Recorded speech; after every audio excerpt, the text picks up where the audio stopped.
Welcome to Demolition Success Secrets, the podcast that's changing the game for demolition businesses everywhere. Ever wondered how a wrecking ball wielding industry can leverage digital marketing to dominate their market? Well, we've got the blueprints, strategies, expert guests, and more to show you how. Stay tuned, because we're about to blast through the barriers of your business. There we go. Awesome. All right, Chris, we are ready to rock. Thank you for joining us on the Demolition Success Secrets podcast. For the audience here, this is hilarious. We've never had it happen. This is a first. First for an Orlando guest. Also first for this is our third time getting this audio to work. And for the exact second minute, it is working. So let's listen up real close to Chris as he gives us his insights in the demolition business while we have the audio working. So Chris, welcome. I think it'll work this time. Yes, fingers are crossed. All right, so for the third time, can you give our audience a quick idea of how you got in the business? Yeah. I'm the owner of the company. We've been friends for years. And I had a previous company. We did green waste recycling. When we sold that company, I called him up one day and just told him he needed my help.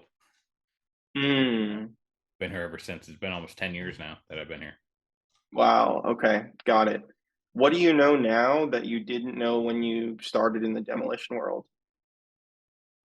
There's probably a few things. Yeah, there's a lot. It's a lot more involved than people think. Okay. Just the company in general, we've grown just from doing like minor interior work to full building asbestos abatement. We're an environmental company now, so we've grown quite a bit just over the last 10 years since I've been here. I actually became the license holder of the company. I went and got a building contractor license that I will be upgrading relatively soon to a full GC license. Wow, cool. For permitting and whatnot. So we're one of the few that do have a full building contractor license in-house. Okay, amazing. Got it. What are some of the things, like if there were two or three things that you could tell yourself from back in the day, getting involved in the business to that, now, like any like kind of brass tacks, like, make sure you get a deposit of this amount, or make sure that your clients are this type of client to ensure you get paid reasonably. Any of those kind of wisdom lessons? Yeah. File NOCs on everything. Make sure you do just your liens on the property. See your lien rights. We learned that early on. We got burned a couple of times because we didn't, do our lien rights to the project. Didn't get paid, and we had no recourse to go after any of our money. So that was a little bit of an expensive lesson, but we've never repeated that one. Most of our contractors, we do commercial and industrial. We don't do a lot for residential, so we don't have to deal with, chasing people for the money. We're on net 30 with majority of our contractors. Okay. They're pretty good. So we do, monthly draws, and then with the final lien release when the project's done. Got it. Did you guys ever do more residential at the beginning, or have you always just cut through that? Before I started, yeah. I mean, that's how anybody starts. Is you got to start out small. You're doing houses, decks, just pretty much anything you can. I came on a few years after he had started the company. His company was started in 2006, so he had already had a pretty good grasp on what he's doing. We were already doing commercial interiors, restaurant spaces, interior gut outs, that sort of thing. At that point, we had a roll-off truck with a couple dozen dumpsters. I think we had like 10 or 11 dumpsters, dump trailers, an old used F-350. We did have a full-size excavator then. Even the roll-off was a used roll-off at that point, but you start out with what you can afford. Trying not to take on a ton of debt. There's always debt in business, right? But it wasn't a lot of bad debt. And it was stuff we could easily manage. And then over the years, we've grown quite a bit. We've replaced pretty much all of our equipment. I think our oldest piece of equipment we have now is 7 years old. Wow. Trucks. So we try to keep an updated modern fleet of trucks and equipment. So we have a lot of less issues with maintenance, breakdowns, unexpected breakdowns. Obviously, there's always damage to the equipment. It's just the nature of the beast when it comes to what we do. But it's not because the equipment's worn out or just in poor condition. And we stay on top of it. That's the biggest thing, is you got to stay on top of the maintenance of everything from the trucks to the equipment. Right. So this is no passive business. This is not some guru sells you on the internet, get into demolition, become a millionaire overnight. No, it's far from it. It's taken a long Right. time to get where we are. That makes sense. Yeah, absolutely. And for the areas that you guys cover, how far do you go outside of Orlando? What is kind of that? We've traveled the entire state. It's all project and customer dependent. Mm, We've gotten to the Panhandle, up to Milton, Pensacola area for a okay. contractor that we've done a bunch of work with. We've gone to Jacksonville a bunch, Tampa, St. Pete. We just bid a job in Key West. So I Cool. mean, it really depends, but for the most part, we stay in the core Central Florida area, Daytona, Melbourne, up to St. Augustine to some, Ocala, uh, Tampa. Tampa's tough just because of the I-4 corridor. It takes forever to Mm, get there. yeah. So it's tough. Traffic is real tough going that direction. So we don't do a lot in the Tampa market just because we can't compete over there. There's a couple of good guys over there that Mm, we're actually friends with, and we refer jobs to them for our customers sometimes just because we know they can handle it. They'll take care of them, and they'll service the customer the right way. yeah, there's a big one that just in my own backyard here in St. Pete. I don't. You probably are familiar with them. AAA. Yeah. Yeah, my God, they're everywhere over here. It's incredible. And they'll put up their billboard, not the billboards, but their little boards on the work sites. And sometimes you'll look at a site, it may not even be a massive site, but it's like three of the boards are up. And I'm like, these guys are really branding. Yeah. They're putting their stakes in the ground, claiming their territory. There's some municipalities around here you can't do that.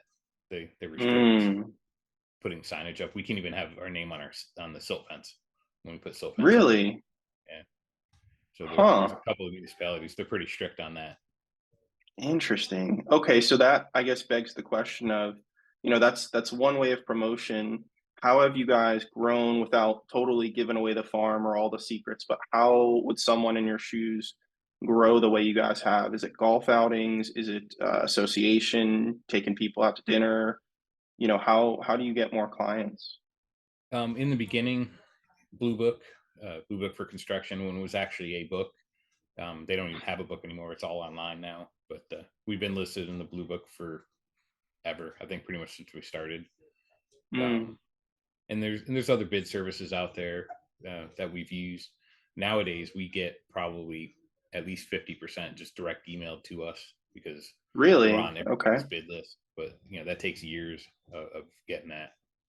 But yeah, initially you got to go out and find it through, like I said, Blue Book, Building Connected, I Square Foot. There's some bid bid services out there that we pay for. Okay. That makes sense. That's awesome. Is there, you mentioned the email. Is that coming from the boards or is that GCs or end customers reaching out to you directly just through, you know, the mechanism of email? From direct email nowadays, it would be a lot of Hmm. GCs. Instead of going Okay, through like a Building Connected, they will just email us direct. We got get it. developers even that email us direct that we've created relationships with over the years. So building That's owners and awesome. property owners. Okay. And do a lot of those jobs, are they kind of arduous through the bidding process? Is it because you have good relationships? You guys have some favor, perhaps? Yeah, I mean that happens to everybody. If you get a really good relationship, even if you're not the low bidder, a lot of times they'll give you last look. Um, if you're close, because they know your work. Mm, And that's big for us is, we've always prided ourselves on the service we provide for our customer. We're very rarely, when we get bid results from some of them we bid, we're very rarely the low bid. If there's four or five right. bidders, we're generally number two or three, and we're booked. I mean, we're solid, so it still works. So the service does outpace the price sometimes, especially if they know you. That makes sense. Yeah, it's like a value paradigm. It's, sometimes it's not about the cheapest. And, the real customers, the clients that you guys care about are the ones who see that, where they're like, hey, we want a sure thing rather than a cheap thing. And there's Yeah. a lot of people out there who I don't even know how they manage to stay in business, frankly. Like there's a lot of bottom of the barrels and bottom feeders, I guess we'd say. Um, I would assume you guys have just grown past that over the years, but at first, was it kind of challenging to compete on pricing and things, or from day one, you guys were just doing fantastic because of the fact that your quality is so good? It never started out like that. No, I mean, you're obviously competing against price, and it's tougher Mm, when you first start out because you might not own the equipment. You might have to rent everything or hire out the trucking. So obviously your costs are going to be higher. So you have to accept that you're going to take a lower profit per job just to keep the wheels turning. And then as you right. acquire equipment and acquire trucks and personnel, you can lower cost. Your overhead goes up, but your job costing can go down per job because you control Hmm. more. You've got more in-house, so you're not waiting on a dumpster, to haul the trash, or you're not dependent on a rental company if they have the equipment, to be able to send to your job. Right. Yeah, the economies of scale and the compounding kind of comes in your favor at a point. How long would you say it took for you guys to feel that kind of hit? How many years in the business was it like, all right, we're noticing a transcendence of what it used to be versus, where it's starting to go and where it is now? It's been a compound curve. It started out slow Mm, in the beginning.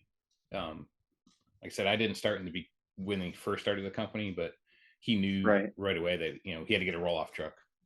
That's the number one thing in demo is you got to get the debris off the site. And if Mm, you're always waiting on a truck, then that's going to slow you down. It's going to cost you money by paying guys waiting, to do nothing. So that was, I think, one of his first big purchases because you can rent the excavator, you can rent bobcats relatively easily. It's the right. trucking that is always the key to getting the job done. So that was the first big purchase that the company made. And then like I said, we've just added, bobcats and floor machines, floor scrapers and hand tools and everything else Hmm. over the years. And do you guys have some sort of preference these days? I assume more purchasing, maybe no leasing, maybe not much renting, but purchasing of new equipment or pre-owned. Do you guys have any preference as you grow your fleet? We started with pre-owned, like I said. Now it's pretty much new, and Okay. we purchase. We don't lease. We don't have any Okay. lease equipment at all. Um, if it's not cash, we've made some purchases this year in cash, some trailers and some other equipment. But for the most part, like the big purchases, like our big excavator, we've got that on a note. Um, some Hmm. of our crew trucks, you get pretty decent interest rates through the manufacturer. So we Okay. balance that depending on what the interest rate will be versus paying cash for it. Sometimes it's more advantageous to put it on a note because you get a decent interest Mm, rate on it, so you can keep your cash in house in case you need a bill to pay. And right. that's No, that definitely makes that's good sense. with the vendors is we pay our bills, so we get preferential Right. treatment, and it makes a difference. I mean, if a vendor has two people that he's looking at, one pays his bills, one doesn't, the guy who pays his bills Mm, is generally going to get treated better. right. Would you say that it kind of makes you guys a bit of an outlier, or, most of the people in your arena are pretty good about that? I don't know, honestly. I just know what we do. Obviously I Right. can't speak for other companies. I've never worked for another company, so I don't know how they do internally. I just know that Right. that's always been um, a big thing for us is to pay our bills. And I brought that even from my other company because we were the same way. We always made sure all our vendors got paid before we did because without them Mm, you're not gonna get anywhere.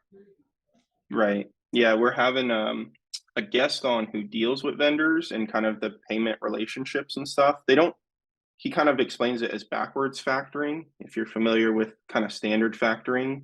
Yeah. Should be interesting. For some people it's helpful, for others it's like definitely not the thing they need to do. But some vendors, they're in a certain place, or some demolition companies, they're in a certain place and they can use different instruments. But it seems like you guys have really matured and pushed past, so that way you guys are just calling the shots exactly how you want to. And what is the plan to scale and grow into the future? I mean, we're always looking towards the future. Lately, we've always had a contract with Seminole County, which is our local county here. We've had it for Hmm. about 11 years. We're in our fourth contract term now.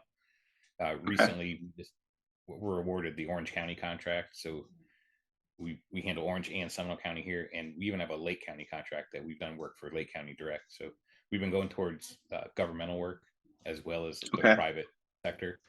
Um, it's not as profitable, but it fills Mm, in. It keeps us busy. When because they'll have a random project here or there, or two random projects, so they're not a steady customer, but it definitely helps, and it's guaranteed money at that point. Once you go past their terms, and they have 45-day terms once we turn the okay. bill in, so we know we're going to get paid within 45 days. Right. Got it. And to understand that, maybe for our audience, does that mean that you guys are on an approved vendor list and you're still bidding and competing with maybe just a few other vendors, or you're the end all be all for demolition specifically? No, they're term contracts for Demolition specific. We are the vendor for them. Got it. They have Got it. different, um, I guess, different ways that they price it out. Like Orange County prices out line items, like multiple line items that you have to bid on, like to demolish a primarily steel structure, demolish primarily concrete structure, demolish primarily a wood Mm, structure. Pools, they've got, I don't know, like 40 different line items that they want priced out. So you have to mm, apply, like they'll give you a delivery order for a building that's a concrete building that's 900 square feet. Well, you know how much per square foot you're going to get for that building. If you have to bring in fill, abandon a septic, abandon a well, any of mm. that, and then on the debris, when we haul it, we get reimbursed for the debris. Okay. Got it. Got it. Got it. So it's kind of a back and forth between them telling you and you kind of confirming with the bid. Yeah, yeah. The counties pretty much know, because of the contracts, what it's going to cost them ahead of time before they Mm, send it to us. okay. Got it. And they're pretty accurate, it seems like. They're reasonable with you guys. Yeah, yeah. We've gotten to know Seminole County because we've been their vendor for so long that we've Mm, gotten to know quite a few people, and we don't generally have any issues. And we've never run into issues with payment with them, like I said. And even right. if we run into a problem, like we find something on the site that nobody knew about, getting a change order to rectify whatever that issue is. Like we've run across multiple septic tanks for some Mm. reason. A house had 3 septic tanks one time. Oh my gosh. How big was this house? Not very big. It was old. It's It was just a very old? old Yeah. house, but instead of replacing the septic system, they just added another one and added another one. So, Wow. when you turn a change order in for 2 additional tanks, we've got a good enough relationship where they don't fight it because we have photographic documentation. We document everything that we run across. So Got it. Interesting. Okay. So, any sort of insights for the audience as to how they can kind of replicate getting with the county and things? Was it just knowing the right people? Was it going to certain meetings? How could our audience, uh, if they're interested, do anything when it that? comes to governmental, it's public bid, so it's out there. Mm, It's either on the counties or the city, or because we do a couple of cities as well. It's on mm, their website, so they have to broadcast it out. yep. There are services out there that collect and aggregate all that information together, and then you can pay for that service as well to have it directly sent to you. And it could be any Mm, commodity, whether it's demolition or trucking or providing chemicals for pools, or it doesn't matter what it is that whatever the county needs to purchase to run, they have to send it out in a public broadcast. So mm, it could be anything. We just pay attention to those when they come up, especially for a term contract, because it's generally 3 to 5 years, depending on where it is. So you just know, hey, the term contract's coming up, next December. We set a reminder. We look for it as it comes out.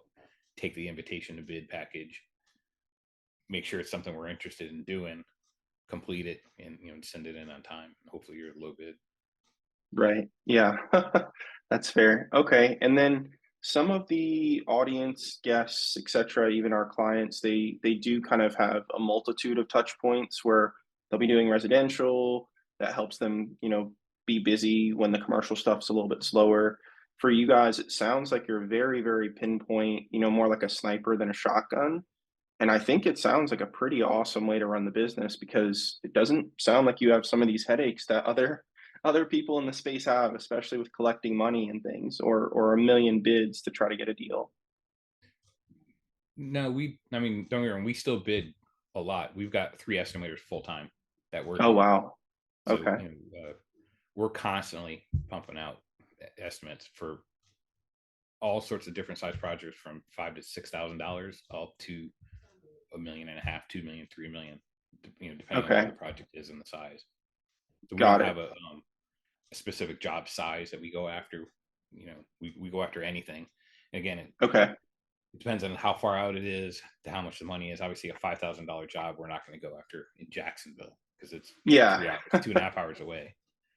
Right. But we'll go after a multi-million-dollar contract up there. That makes sense. Okay. Got it. Got it. So you guys are open really to anything as long as it makes sense. And with that, how big is scrap to you guys? Is that a big component of your estimates and your bids? It can be, yeah. Again, that depends on the building. If you're tearing down a wood house, Right. it's virtually non-existent. To where if Right. you're doing a 200,000 square foot warehouse, then it can be pretty significant. And Mm, then you get into data centers, or other facilities that will have not just scrap but salvage materials. If you do a data center, you might have battery backup units, mm, generators, power generators. We've taken out massive generators off of some sites where you need cranes to load them onto a low boy to move them. And that you can take those into account. We've actually bought jobs down to where we weren't necessarily paying for the job, but right. the cost to the customer was pretty low, and we still did pretty well on the job. Now, we've heard a number of times it can sometimes feel like a gamble just because the market sometimes up, sometimes down. Some things are more fixed, like maybe those particular items. How much, when it is scrap related, does it feel like a gamble, just due to the market fluctuations? It can. It depends on how far out the job is. If it's most of our jobs we bid, we know they're going to be more than likely within 6 months. And even then, the Okay. scrap price can still vary wildly, even week to week. But Mm, we try to be conservative on what we think we're going to get for the scrap, like a worst case scenario, and then hope the okay. job, the market goes up in the meantime. Got But it. like I said, the equipment part of it, I generally have sold before we even bid the job. Like if we go on a job walk, we'll document or try to document, if there's chiller units there, like I said, battery backups, any type of equipment we think might have a value, even breakers. We sell the Mm, breaker systems, the large okay. breakers, the 1,000, 2,000 amp breakers. We have buyers for Mm, all that. So we'll document it, what brand it is, what size it is, whatever it is, send it out to them, get numbers from them, what they'll buy, pay me for them, and take that into okay. account for the job. Got it. So that's all preliminary. That's not something that you're doing on the spot later. It's something that you guys already have situated. The relationships are there. Okay. Got it. That's awesome. That's really good. And I assume those relationships, you guys, do you have typically one buyer per thing, or you normally send it off, for a few estimates to a number of buyers? I mean, we've got the primary ones we use, even for restaurant equipment. Same thing. We've got a restaurant guy. We've got a guy that buys, power distribution equipment. We've got people obviously that buy the scrap from us. There's multiple yards all over the state and all over Orlando. Right. Again, we have the primary ones we use for the most part, who just over the years, we foster relationships with them that we will shop them and just check their Mm, price and be honest with them. We'll tell them, hey, you're not paying me the best right now for clear bare bright copper. I'm getting this right. over here. We just match it. We're not saying you got to beat it. We want to use you, just match it. If you'll match it, it's all yours. And Got they it. generally work with us and do that. That's cool. Yeah, I mean, they want to keep you happy, right? You're keeping them happy. They want to keep you happy, and it's more of a long-term play. It's not some sort of fly-by-night, let's make a quick buck. You can make way more than a quick buck if you take care of people. Yeah. Well, cool. What other insights do you have to share? Is there anything else that comes to mind to kind of put out there with our audience? I mean, for the most part, with any business, it's not about the short term. Like you were just saying, it's more about the long term relationships. The more you can foster that with contractors, with property owners, developers, you'll do better off in the end, in the long term, than try to make Mm, a quick buck on the short end and try to do it wrong.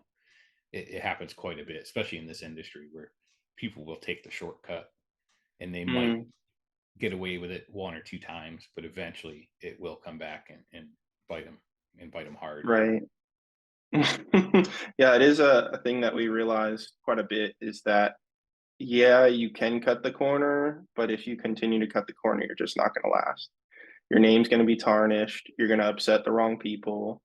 Um, yeah, really looking at the business the way that you guys are is pretty much the exact alignment is look long, don't look. I mean, you got to keep your eyes on today as well, but you really need to look down the road simultaneously so that that way you could be around down the road rather than just be a flash in the pan, which we hear those nightmare stories all the time. I mean, really, it could take one or two bad jobs amongst all your other good work to have a pretty rough situation. So, awesome. Well, Chris, do you have any people that you would want to reach out? Are there any particular types of people? And then, of course, please share your website with the audience, a phone number, an email.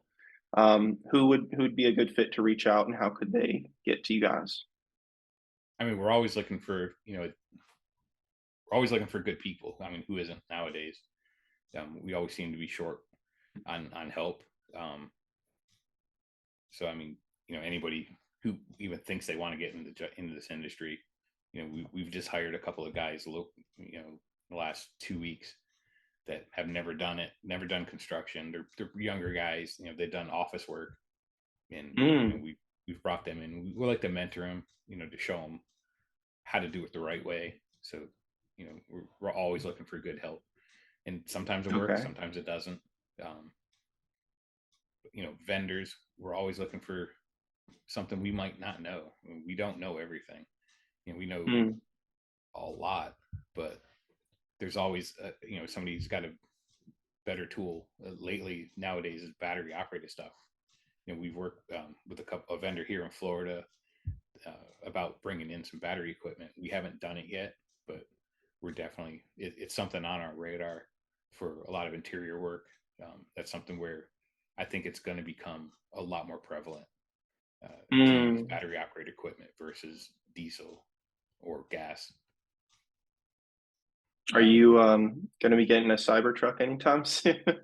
no, No, no. I had a feeling that Personally, would be I'm the no, answer. not for not for any of that. But I mean, we do use some battery operated equipment now for like our floor machines, to strip the floors. We've gone from propane to Mm, battery, and so we have all of our floor machines. We've got a few of them now that they're silent. I mean, there is definitely benefits to the battery, and it's come exponentially long, far from where it started. They're not, like a lead acid battery anymore. They're all lithium battery powered, and mm. they can last all day long now. So it definitely helps.